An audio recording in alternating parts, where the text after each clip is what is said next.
Here are 3 scary Let's Not Meet stories from Reddit. The links to each story is in the description below. Enjoy.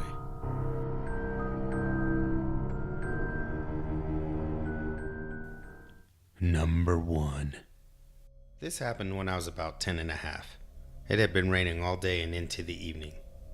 I went to bed at 9 p.m., which was my normal bedtime on a school night, and fell asleep almost immediately. I woke up in the middle of the night, which was really weird. I mean, it probably only happened twice a year. I was the type of kid who could sleep through anything. My dad always said that I slept so heavy that one day a tornado would carry me away in my sleep. I looked over at the clock on my nightstand and saw that it was 3 a.m. and that the house was completely silent. I realized that I was thirsty and got up to go get a drink from the kitchen sink. Our kitchen had a pretty typical setup. On one side there was a long counter with 2 sinks in the middle, some counter space and a cute little window above the sinks. It was very dark in the house, but I knew my way around and I wasn't afraid of the dark, so I didn't bother to turn on a light. I had my drink of water and then decided that I was kind of hungry. I grabbed sandwich fixings out of the fridge and a couple slices of bread and set them on the counter. I started making my sandwich, feeling my stomach grumble. I reached up and pulled the cord for the overhead light so I could see how much mustard I was putting on my sandwich. I squirted the mustard on my sandwich and was good to go. I gathered up all the sandwich stuff and reached up to turn the light off. This time my eyes caught the window and I couldn't help but scream. Ham, cheese, and mustard fell to the floor. I backed up across the room and continued to scream. There was a face in the window. Not just a regular face. It had to be the creepiest, crazy-eyed, dirty, methed-out face I'd ever seen.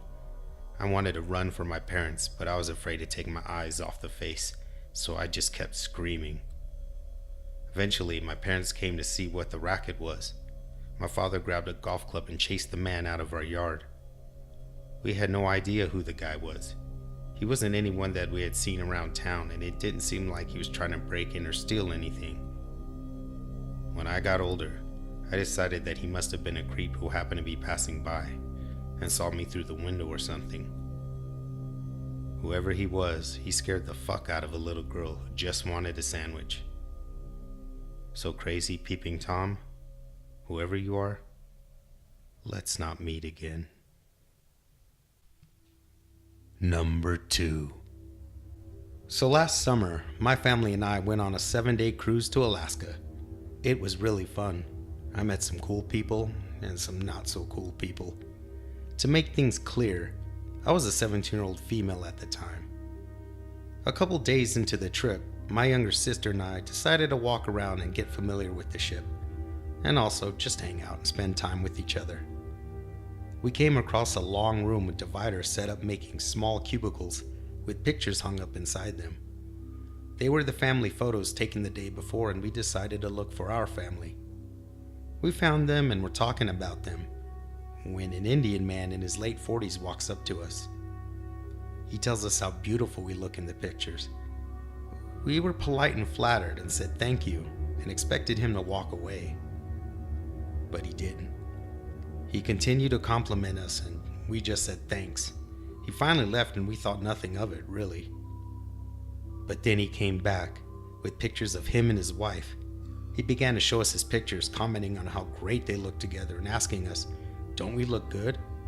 And we agreed, but we were starting to get annoyed. He then asked, "Is this your first cruise?" We replied yes, and then quickly asked, "Oh, what deck are you staying on?"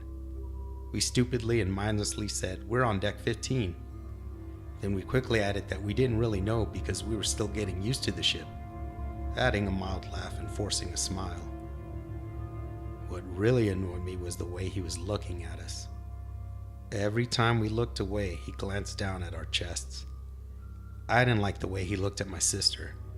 She was only 13 at the time.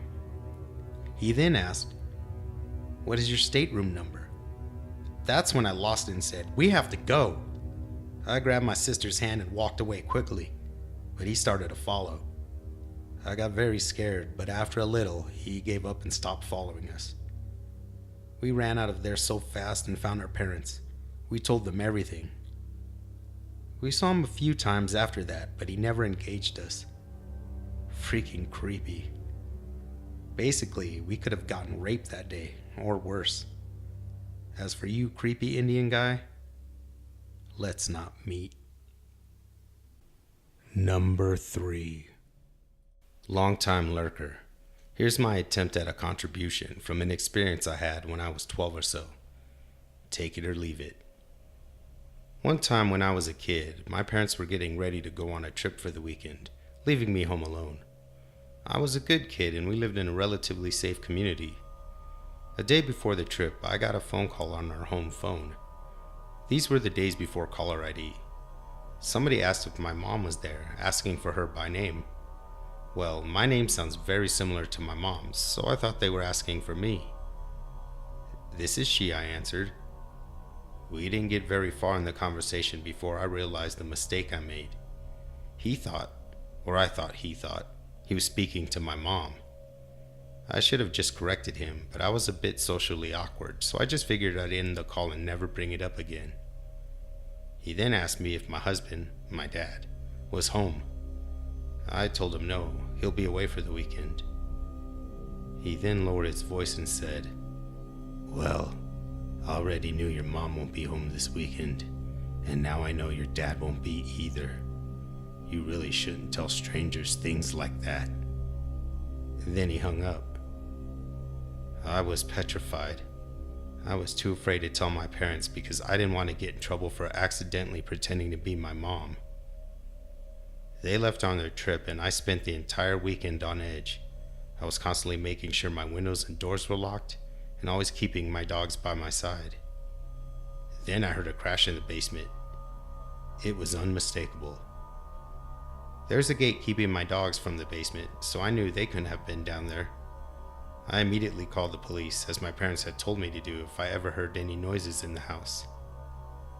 I waited for them to show up, hiding in my closet, ready to wet myself from fear.